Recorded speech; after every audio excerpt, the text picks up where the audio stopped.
Happy Weekend Eve, everybody. These are your BYU-Idaho radio evening headlines for Friday, January 17th, 2025. I'm Chandler Guadagnine. The Idaho Sheriffs Association is making a few things clear as it prepares for the incoming Trump administration.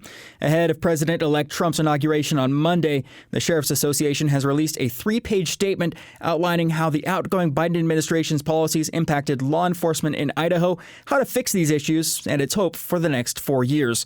The letter calls on federal officials to enforce immigration laws and deport criminal illegal migrants.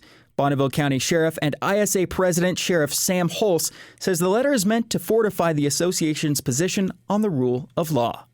This is about us sending a message as sheriffs in Idaho that we're here to cooperate in a lawful manner. We're here to honor our responsibilities to the communities and to the nation. And that's really what the message is about. He adds that a failure to enforce the country's laws has a wide-ranging impact, including an influx of fentanyl.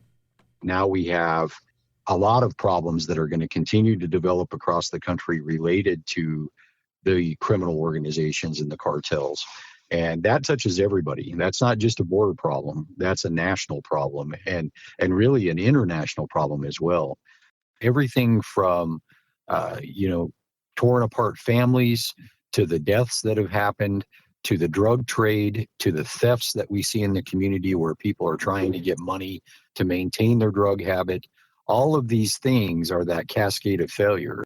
Holtz says the first step to improving the problem locally is to raise their voices and make sure that people know about the problem. The next thing is being willing to work in coordination with Immigrations and Customs Enforcement to do our jobs to help them complete their work. We understand that federal enforcement isn't our responsibility as local law enforcement, but it is our responsibility to cooperate with those federal authorities. The letter does acknowledge the importance of immigration for the country, but it also calls on the legislature to appropriate more funding to better secure the north and south borders. To find out more about the Idaho Sheriffs Association, visit idahosheriffs.org.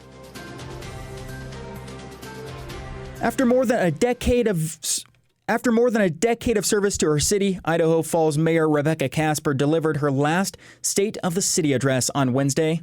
If you love something, you will serve it. And if you serve something, you will come to love it. You can believe me then when I say that I love and have come to love an awful lot in Idaho Falls over the years. Casper was overcome with emotion in several instances as she detailed several of the major achievements of the city in 2024, as well as what's to come in 2025.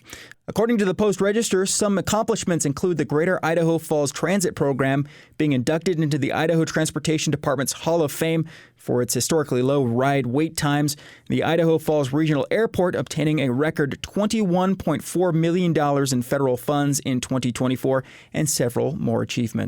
Idaho Falls' future continues to be very bright, and I couldn't be more proud to be a part of this great community.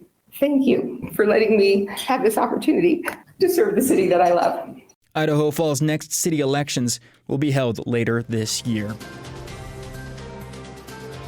You'll start to see a snowplow named Snow Daddy on the roads. We've told you about the Idaho Transportation Department's contest to name some of its snowplows in the past. Well, it's finally set to start helping clear those roads soon.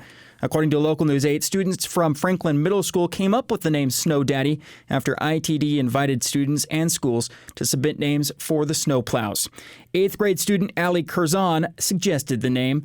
The plow's route will be just west of Pocatello. Enjoy your long weekend and happy Martin Luther King Jr. Day.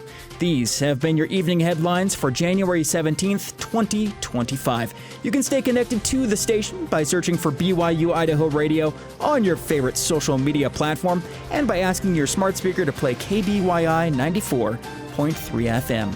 For BYU-Idaho Radio, I'm Chandler Guadagnine.